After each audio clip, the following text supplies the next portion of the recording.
प्रसंगी आपली एक रचना सादर करावी। नमस्कार सर्वांना। आजच्या गुरुपौर्णिमेनिमित्त तुम्हा सर्व मान्यवरांना हार्दिक शुभेच्छा। आणि सध्याचं आमच्या चंद्रपूर जिल्ह्यातलं वातावरण अगदी पाऊसमय झालेलं आहे, पावसाळी वातावरण आहे। त्यावरच आधारित एक कविता सादर करते आहे। कवितेचं शीर्षक आहे सोनसळी शिवार।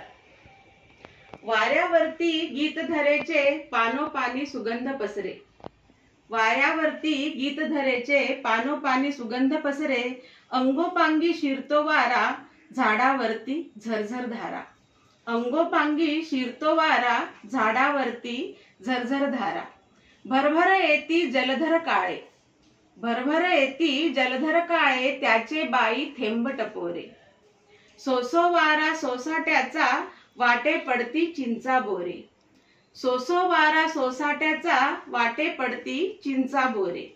गोगलगाई दिसू लागती जाता जाता हसू लागती, गोगलगाई दिसू लागती जाता जाता हसू लागती। नाचत सुटते अवनी अंबर रूप धरेचे छान मनोहर, नाचत सुटते अवनी अंबर रूप धरेचे छान मनोहर। आबादानी होता शेती, आबादानी होता शेती, शेतीवरती कथा रंगती। शालू हिरवा परे बहरती, पातीवरती बाया रमती, शालू हिरवा परे बहरती, पातीवरती बाया रमती।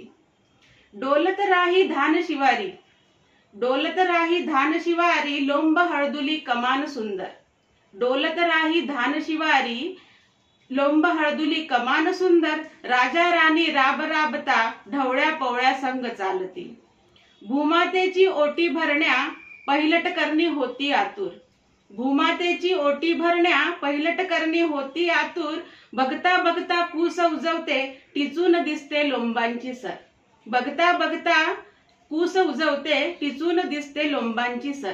धन्यवाद। खूपच सुंदर ताई, तुम्ही आम्हाला थेट चंद्रपुरात घेऊन गेला आणि खरोखर तिथलं शिवार कसं असेल हे तुमच्या शब्दांनी आम्हाला लक्षात आलं। अगदी हिरवे हिरवे गारगालीचे हरिततृणाच्या मखमालीचे हे जे बालकवीने म्हणून ठेवले, अगदी त्या धरतीची कविता आणि तशी आठवण करून देणारी कविता, अतिशय सुंदर शब्दरचना, निसर्गाचा अतिशय सुंदर वर्णन आता आपण आपल्या